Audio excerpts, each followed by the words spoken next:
हाँ स्टूडेंट, ये आपकी आज बीए थर्ड ईयर की मैंने यहाँ लिखा है विषय समाजशास्त्र कक्षा बीए थर्ड ईयर और प्रश्न पत्र थर्ड, ठीक है, और कक्षा अध्यापक सौरभ शुक्ला। ठीक है, आज का प्रकरण है आपका पाठ्यक्रम सिलेबस। पाठ्यक्रम क्या है बीए थर्ड ईयर के प्रथम प्रश्न पत्र का। जो पहला प्रश्न पत्र है आपका फर्स्ट पेपर, ये सब्जेक्टिव होता है, ठीक है, और इस सब्जेक्टिव पेपर में आपका सिलेबस क्या है। ठीक है, तो सिलेबस में मैंने यहाँ लिखा है कि सबसे पहली यूनिट में आप पढ़ेंगे, क्या देखेंगे कि समाजशास्त्र का उद्भव। समाजशास्त्र का उदय कहाँ से हुआ, उद्भव कैसे हुआ, ओरिजिन ऑफ सोशियोलॉजी। तो सामाजिक दर्शन, सोशल जो है फिलॉसफी, ठीक है, सामाजिक दर्शन से समाजशास्त्र की ओर संक्रमण, मतलब सोशल फिलॉसफी सामाजिक दर्शन जो है उससे सोशियोलॉजिकल जो है संक्रमण की ओर हम बढ़ते हैं, समाजशास्त्री संक्रमण की ओर। उसके बाद सामाजिक चिंतन, सोशल थिंकिंग है, उसका क्या मीनिंग है, क्या अर्थ है, और जो एशियंट प्राचीन सामाजिक दर्शन है, जो एशियंट सोशल फिलॉसफी है, उसका क्या मतलब है। और फिर यूरोप में, क्योंकि समाजशास्त्र का उदय यूरोप में फ्रांस में हुआ था, ठीक है, आगे आपको पढ़ने को आपने पिछली क्लासों में पढ़ा होगा। तो यूरोप में समाजशास्त्री दर्शन, जो सामाजिक दर्शन है यूरोप में, वो सामाजिक दर्शन कैसे हुआ। उसके बाद यूरोप में पुनर्जागरण काल हुआ, ठीक है, वो आगे कंटेंट पढ़ने को मिलेगा इसमें। तो यूरोप, फिर बौद्धिक संदर्भ, उसके बौद्धिक संदर्भ पुनर्जागरण के काल में बौद्धिक संदर्भ के विषय में बताया गया है। और समाजशास्त्र के संक्रमण की ओर, समाजशास्त्र की ओर संक्रमण जो है, समाजशास्त्र की ओर कैसे बढ़ते हैं, कैसे इसमें इंक्लूड होता है, समाजशास्त्र में कन्वर्ट कैसे होता है, सामाजिक दर्शन। पहले सामाजिक दर्शन के रूप में, सामाजिक चिंतन के रूप में समाज की समस्याओं को, सामाजिक सामग्री को अध्ययन किया जाता, तो उसके बाद समाजशास्त्री विषय की ओर हम बढ़े हैं। तो दूसरी यूनिट में ज्ञानोदय आ जाएगा, ज्ञान का उदय, यूरोप में ज्ञानोदय, ज्ञान का उदय, और उसमें उत्पन्न ज्ञान उदय के, ज्ञान का जब उदय हो गया तो उसमें परिवर्तन क्या है, क्या उत्पन्न हुए, परिवर्तन, चेंजमेंट, उसके विषय में देखेंगे। और फिर फ्रांस की क्रांति आएगी, ठीक है, फ्रांस में एक रेवोल्यूशन आई, ठीक है, तो फ्रांस की क्रांति की पृष्ठभूमि क्या थी, उसके क्या कारण थे, फिर क्रांति के क्या प्रभाव थे फ्रांस की क्रांति के, वो इसमें पढ़ने को मिलेगा। उसके बाद फ्रांस की क्रांति के बाद औद्योगिक क्रांति आती है, इंडस्ट्रियल रेवोल्यूशन। इंडस्ट्रियल रेवोल्यूशन, औद्योगिक क्रांति में इंग्लैंड की क्रांति आएगी। इंग्लैंड की क्रांति के दो स्तर होंगे, ठीक है, प्रारंभिक स्तर और अंतिम स्तर पे, और उसका क्या कारण रहे, क्या प्रभाव रहे, वो दूसरी यूनिट में हमें पढ़ने को मिलेगा, ठीक है। फिर उसके बाद हम देखेंगे कि समाजशास्त्र के संस्थापक, समाजशास्त्र के संस्थापक अगस्ट कांटे महोदय, आपको पता है, तो इनका का समाजशास्त्र में योगदान, तो इनका जन्म कब हुआ, 1798 से 1857 में मृत्यु। 1798 में इनकी जन्म हुई, मैंने जन्म मृत्यु दोनों लिखे हैं ब्रैकेट में, ठीक है, आपके सिलेबस में। तो जन्म 1798 ईस्वी में, मृत्यु 1857 ईस्वी में। और इनका फिर जीवन परिचय देखेंगे कि कहाँ इनकी क्या बौद्धिक पृष्ठभूमि रही, कहाँ इन्होंने पढ़ा, कहाँ अध्ययन, किस विषय में इनका रिसर्च रहा, और क्या समाजशास्त्र में फिर इनका योगदान रहा, इनकी कृतियां क्या रही, पुस्तकें कौन कौन सी इन्हें पुस्तकें लिखी हैं, ठीक है, ये सारी चीजें इसमें देखेंगे।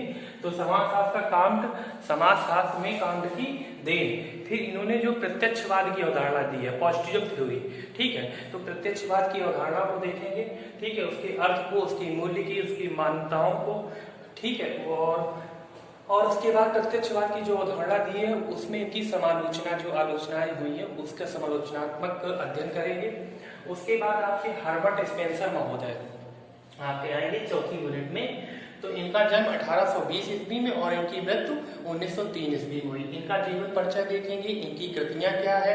फिर इन्होंने जो सिद्धांत दिया डार्विनवाद, ठीक है, डार्विनवाद। फिर डार्विनवाद इन्होंने अपने मित्र, जो इनके मित्र थे डार्विन, जो बायोलॉजी, जीव विज्ञान से संबंधित हैं, उन्होंने यहाँ से, उनसे प्रेरित होकर इन्होंने लिया था। फिर उद्विकास का डार्विनवाद सिद्धांत दिया है, डार्विनवाद का जो है उद्विकास सिद्धांत, की मतलब समाज का उदय कैसे हुआ।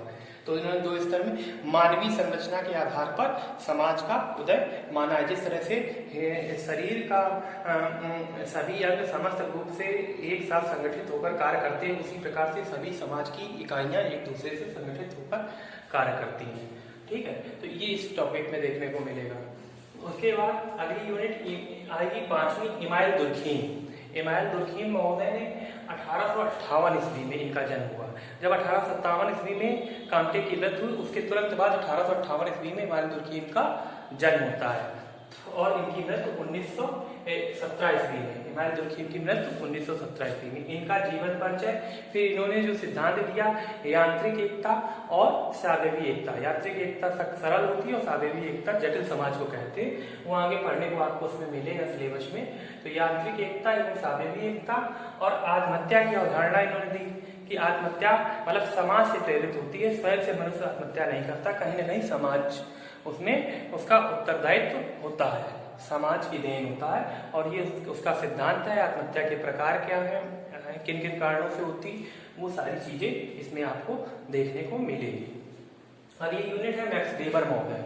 मैक्स वेबर महोदय, इनका जन्म 1864 ईस्वी में हुआ और इनकी मृत्यु 1920 ईस्वी में हुई। इनका जीवन परिचय देखेंगे, इनकी कृतियां देखेंगे और इन्होंने जो सिद्धांत दिया वो सत्ता का, अथॉरिटी का सिद्धांत दिया है। सत्ता के प्रकार क्या है, ठीक है, सत्ता के प्रकार, सत्ता की ऐतिहासिक विवेचना क्या है और उसका इसका आलोचनात्मक मूल्यांकन भी देखेंगे सत्ता का, ठीक है। और इन्होंने एक सिद्धांत जो दिया है वो आदर्श प्रारूप, मैंने यहाँ लिखा है, इसकी प्रकृति एवं प्रकार भी है, आइडियल टाइप इसे कहते हैं। आदर्श प्रारूप मतलब आइडियल टाइप, आदर्श प्रारूप इन्होंने सिद्धांत दिया है। और प्रकार का मतलब होता है फंक्शन से, तो प्रकृति और प्रकार इसके विषय में पढ़ेंगे, ठीक है।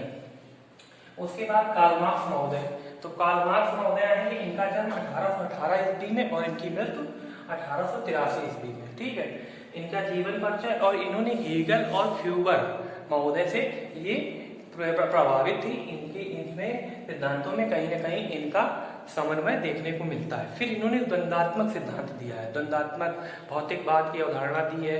वर्ग संघर्ष, वर्ग क्या होता है, वर्ग संघर्ष का सिद्धांत दिया है, वो मैंने यहाँ लिखा, ठीक है। और सारी चीजें, तो इसकी वर्ग संघर्ष की आलोचनात्मक क्या आलोचना हुई, क्या समालोचना हुई, उसके विषय में पढ़ने को मिलेगा, ठीक है। फिर उसके बाद आपके विल्फ्रेड पैरेटो महोदय। विल्फ्रेड पैरेटो महोदय का जन्म 1848 ईस्वी में और मृत्यु 1923 ईस्वी में हुई। इनका जीवन परिचय देखेंगे, ठीक। इन्होंने कौन कौन सी रचनाएं लिखी हैं वो देखेंगे, कहाँ इनका जन्म हुआ, क्या हुआ और इन्होंने क्या सिद्धांत दिया। तार्किक एवं अतार्किक सिद्धांत दिया था। तो यहाँ तार्किक प्रयोगात्मक विज्ञान के रूप में मैंने लिखा है, ठीक है। और भी है, बोर्ड छोटा पड़ जाता है इसलिए मैंने सिलेबस बोलता भी जा रहा हूँ आपको कि आपका सिलेबस पूरा कंटेंट है क्या, लेकिन हाँ जो भी यूनिट्स हैं वो सारी मेंशंस हैं आपकी, ठीक है। तो यहाँ पे इनका आपका तार्किक प्रयोगात्मक विज्ञान के रूप में, और इन्होंने महत्वपूर्ण एक सिद्धांत दिया है अभिजन्य का परिभ्रमण सिद्धांत। इन्होंने अभिजन्य का परिभ्रमण सिद्धांत लोमड़ी और शेर के विषय में इन्होंने उदाहरण के रूप में दिया कि जो लोमड़ी होती है शेर हो जाती है, फिर शेर लोमड़ी हो जाता है, ये चक्री क्रम चलता रहता है। तो अभिजन्य का परिभ्रमण मतलब ये क्रम चलता रहता है, तो वो इन्होंने सिद्धांत यहाँ पर दिया है, अभिजन्य का परिभ्रमण सिद्धांत। उसके बाद लास्ट में आपका आएगा भारत में समाजशास्त्री चिंतन का विकास, कि Indian sociological development, thinking development कैसे हुआ, भारत में समाजशास्त्री चिंतन थिंकिंग डेवलपमेंट कैसे हुआ समाजशास्त्री दृष्टिकोण से। तो उसके विषय में देखेंगे कि भारत में समाजशास्त्र के चिंतन के अनौपचारिक युग क्या था, कि जब कोई औपचारिक रूप से लिखित युग में नहीं था, फिर औपचारिक युग में एक समाजशास्त्र कब पहुंचा, ठीक है, उसको और व्यापक प्रसार कब हुआ इस युग में, और भारत में समाजशास्त्र की विकास की पद्धतियां क्या रही, किन किन पद्धतियों के आधार में भारत में समाजशास्त्र का विकास हुआ, और भारतीय समाजशास्त्र की अवधारणा क्या है, क्या कॉन्सेप्ट है इंडियन सोशियोलॉजी का। इंडियन सोशियोलॉजी, इंडियन थिंकर्स जो है, आपका थर्ड पेपर भी है आपका, जो कि ऑब्जेक्टिव पेपर होगा। इंडियन थिंकर में आपके राधाकमल मुखर्जी, डीपी मुखर्जी, ठीक है, एमएन श्रीनिवास, एससी दुबे, टीके ओमन, इरावती कर्वे, ये सभी लोग आपको मिलेंगे। ये भी मैं सिलेबस में लिख दूंगा कि किसने क्या सिद्धांत में दिया है, ठीक है। तो ये आपका जो है फर्स्ट पेपर का सिलेबस है। ये सारे यूनिट्स होंगे आपके 9 यूनिट्स के रूप में आप देख लेंगे। तो पहले यूनिट्स में मैंने बता दिया कि समाजशास्त्र का उदय क्या हुआ, फिर फ्रांस की क्रांति आई, फिर इंग्लैंड की औद्योगिक क्रांति आई, उसके विषय में। दूसरी यूनिट में जब ज्ञान का उदय हुआ, ज्ञानोदय हुआ, ठीक है, तो इसमें ये फ्रांस में। और उसके बाद आपके तीसरी यूनिट में आ जाएंगे आप, तो ऑगस्ट क्रांति महोदय के विषय में पढ़ेंगे।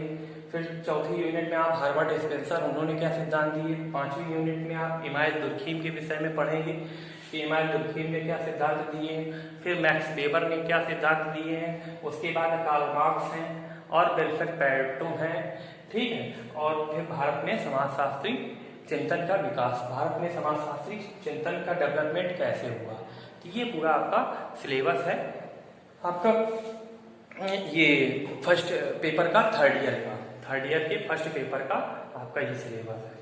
इसके सेकंड पेपर का सिलेबस अगली क्लास में बताएंगे। Okay, thank you.